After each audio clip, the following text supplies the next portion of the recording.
Hello, আসসালামু আলাইকুম। চলে আসলাম নতুন একটি ভিডিও নিয়ে। চলে আসলাম ইলেকট্রিক্যাল অগ্নি নির্বাপক যন্ত্র সম্পর্কে আপনাদের সাথে কিছু বলতে।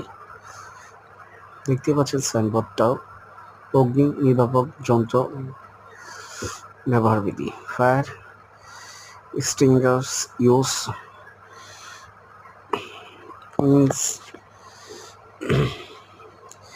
ইনস্ট্রাকশন। অগ্নি নির্বাপক যন্ত্র ব্যবহার, carbon dioxide C O. Carbon dioxide কোথায় ব্যবহার করবেন? সাধারণত বৈদ্যুতিক আগুনে সিও ব্যবহার করা হয়। সতর্কতামূলক, অবশ্যই খেয়াল রাখবেন বৈদ্যুতিক আগুনে কখনো পানি ব্যবহার করবেন না।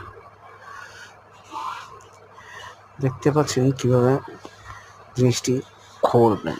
দেখতে পাচ্ছেন তো প্রথমে একটি রাবার লক দেওয়া আছে, এটা তখন টান দিয়ে ছিঁড়ে ফেলবেন। ছেড়ার পর ওই লকটা, যে লকটা আমি ধরিয়েছিলাম, এই লকটা টান দেবেন, টান দিয়ে খুলে ফেলবেন।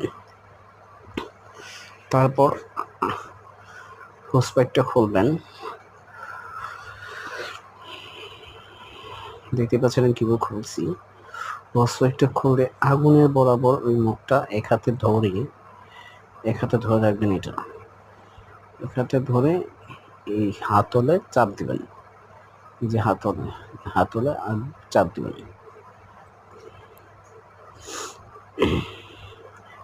এখানে 5 কেজি কার্বন ডাইঅক্সাইড আছে।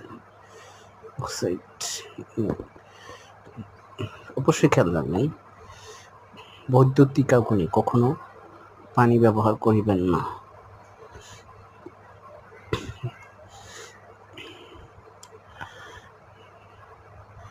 বৈদ্যুতিক আগুনে কখনো পানি ব্যবহার করবেন না।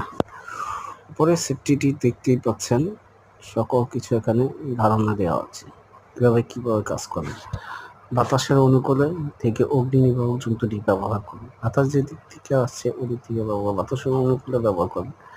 ফায়ার সার্ভিস কন্ট্যাক্ট নাম্বার দেওয়া আছে। আসসালামু আলাইকুম। ভিডিওটি ভালো লাগলে শেয়ার, কমেন্ট, লাইক করবেন।